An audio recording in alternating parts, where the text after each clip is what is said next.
Hello दोस्तों, नमस्कार। आप लोग कैसे हैं? उम्मीद करते हैं आप लोग अच्छे होंगे, स्वस्थ होंगे, मस्त होंगे। और हम एक उठान गीत लेके आए हैं सोहर का, और आप लोग फुल वॉच करके देखिए। कमेंट में आप लोग ज़रूर बताना हमारा गीत कैसा लगा।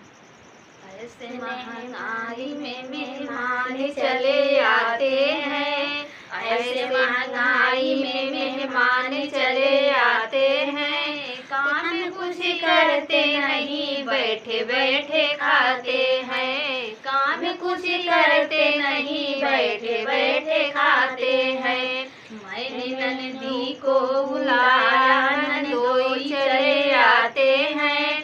मैंने ननदी को बुलाया, ननदोई चले आते हैं। संग में बेटा और बेटी को ले आते हैं। संग में बेटा और बेटी को लिए आते हैं। ऐसे महंगाई में मेहमान चले आते हैं।